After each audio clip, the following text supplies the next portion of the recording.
Alrighty, it is time to get into 11.3. So let's go ahead and get that going here. All right, so in 11.3, let's go ahead and start this through.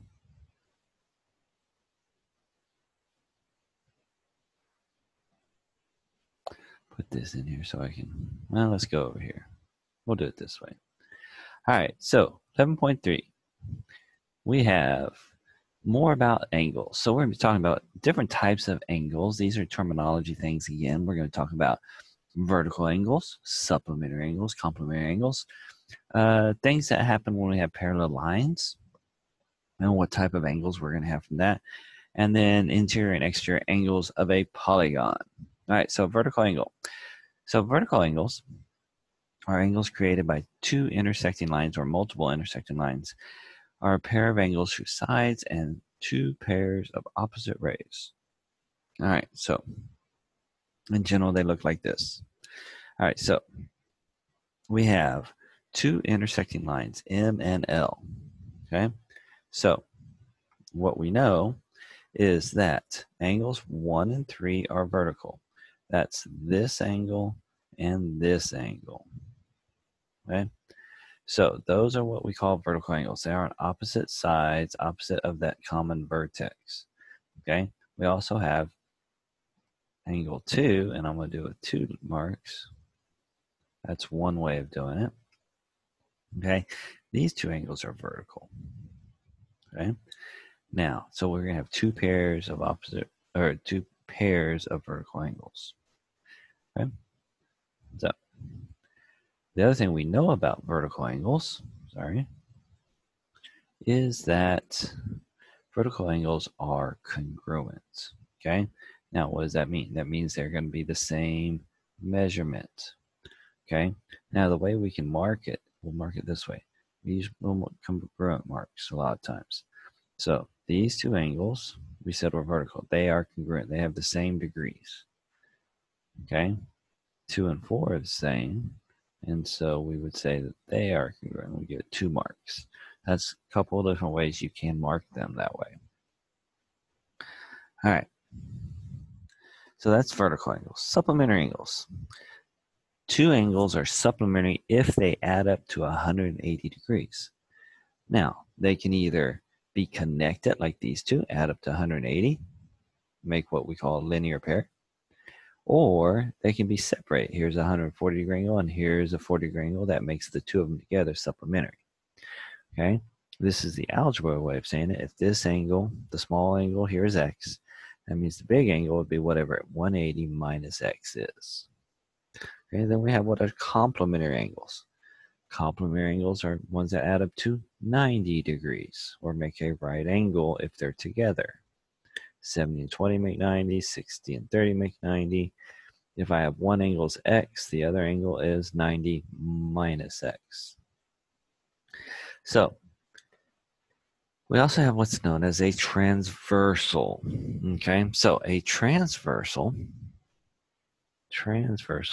P here is a transversal. Okay, P here is a transversal. Okay, now the transversal is a line that cuts through other lines. Okay, so I have line N and line M, and I have P as a transversal. Over here I have P as a transversal. And what happens is they make different types of angles. Okay, so you have what's known as interior angles. So I have these two lines, M and N. The interior angles are these angles right here. Those are your interior angles. Okay, then we have what we call our exterior angles. That's these two angles are exterior and these two, they're outside of the two lines. Okay, but they're being cut by a transversal. All right, then we have what's known as the alternate interior angles.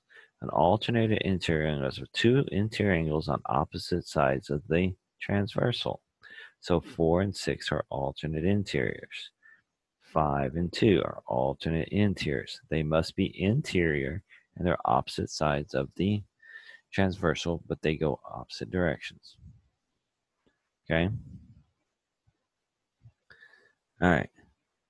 Then we have alternate exterior angles. So when we talk about alternate exterior angles, they have to be exterior, so 7, and then the other side is 1. Okay, 8 and 3, alternate exterior. And then finally, we have corresponding angles. Corresponding angles has to have 1 interior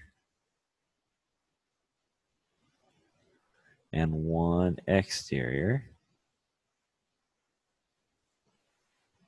Okay, and they're going to be on same side. Same side. Can't spell. So corresponding would be like 5 and 7. Okay, or I might have 3 and 4. Or we could have 1 and 2. And lastly, we could have 6 and 8. Okay? And the same thing with these.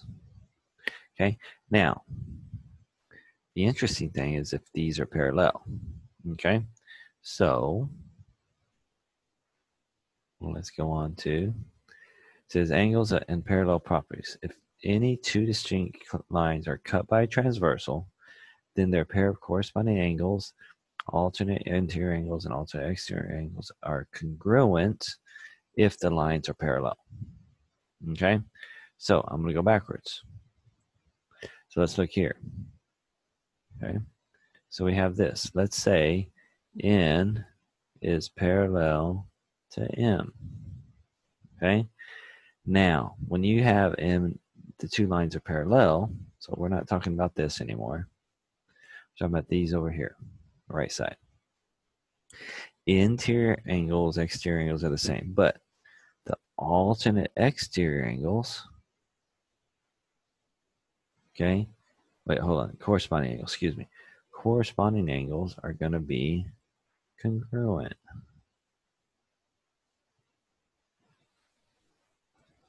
Okay, so those are going to be congruent. Okay, alternate exteriors, 8 and 3, these guys, if the lines are parallel, these angles are going to be supplementary. Okay, so that's just a couple things with those. Remember vertical angles? Okay, let's talk about vertical angles one more time before we go farther. Vertical angles are going to be congruent. So 1 and 5 are going to be congruent. 6 and 3 are going to be congruent. 4 and 8 are going to be congruent. Okay, so there's all a bunch of different things we can do with those. All right. All right, the sum of the angles of a triangle have to equal 180. Okay, so all three angles of a triangle have to be 180. Okay, now how does that work? Okay, this is one of the things that in y'all's age level that they'll do a lot of times. If you make a triangle and tell the kids to cut off or tear off the three angles off the triangle on your piece of paper, they will be able to place them like this to make 180 degrees. Okay, so it's a cool little thing to show them why we know that all three of them always have to equal 180 degrees. It can be any triangle. You give them different shapes of triangles and it'll always work. Yeah. Good thing for your class. All right. Example 5 says, in the framework of a tire jack ABCD is a parallelogram. If the angle ADC is a parallelogram, measures 50 degrees, what is the measures of the other angles of the parallelogram? So, what do we know? Parallelograms, we talked about, has parallel sides. So this side is parallel to this side, and then these two sides are parallel. Okay, now what does that mean? Well, that this is 50, okay, that means this here is a same side interior, which it has to be, this angle and this angle are going to have to be 180 degrees, which means this has to be 130. Okay, these are interiors, which means this would have to be 50. It's one way of doing it. Okay, you could do this as 50, 130, which makes this 50, and 4 and 2 have to be the same because alternate interiors are equal, and then this has to be 130. Okay, so you can use your different rules. All right.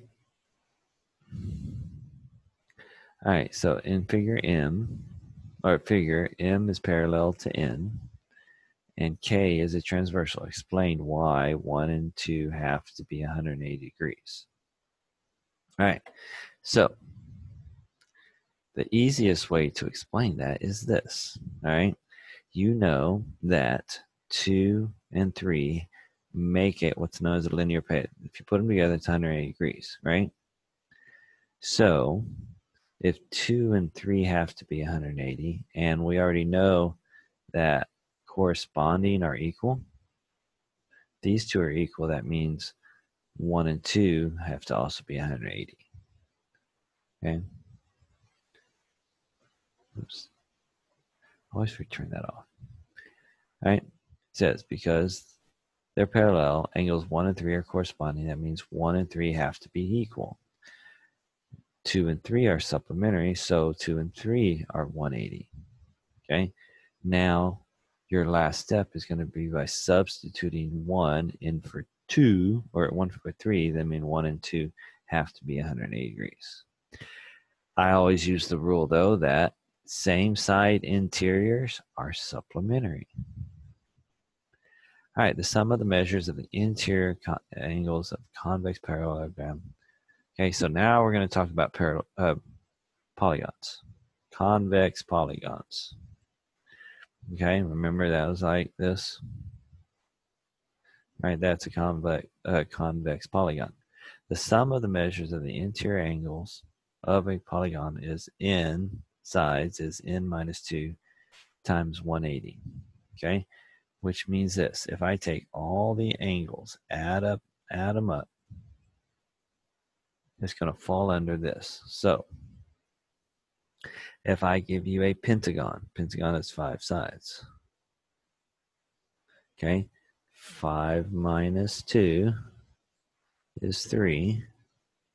3 times 180 is 0, 24, 540 degrees. Okay? Now, what if I gave you a 12-sided polygon, 12 sides?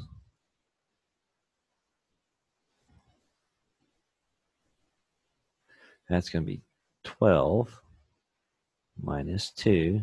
That's going to be 10 times 180, which is going to be 1,800 degrees. Okay? Now, the measure of a single interior angle of a regular n-gon is this. Now, these are any convex polygon. This rule here only applies to regular polygons. In other words, you know, if you remember, all angles are going to be equal and sides equal. Sorry. All right. So that makes something regular. So if I tell you that you have, let's see here. Let's say there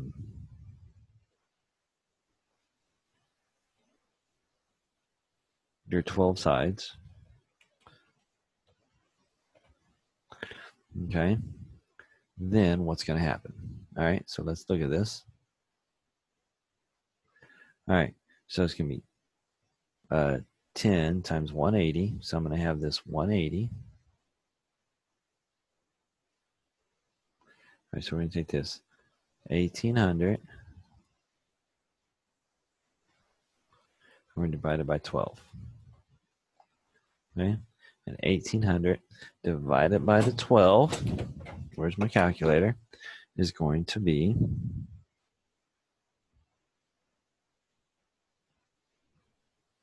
so that means every angle in this figure is going to be 150 degrees. Okay, so I'm going to have 12 angles at 150 degrees each, which will add up to 1800, and that's every angle in this regular 12-sided polygon. Okay, but it has to be regular. That picture I showed earlier, not regular, would not work for that. All right, so the sum of the measures of the exterior angles of a convex ingon is 360, which is actually a really cool rule, is that any convex polygon, the outside angle, see here we have a pentagon. You add up an exterior angle on any of them, doesn't matter what size it is, it's always going to equal 360. Very cool little rule. Okay. All right, find the measure of each interior of a decagon. Oh, we just did that. Okay. Or this is a decagon, sorry. So I think it was dodecagon. A decagon has 10 sides. All right. So 10 minus 2 is 8. 8 times 180 is 1440. Now, each angle divided by 10 would be 140 degrees. So we did a dodecagon. That was a decagon.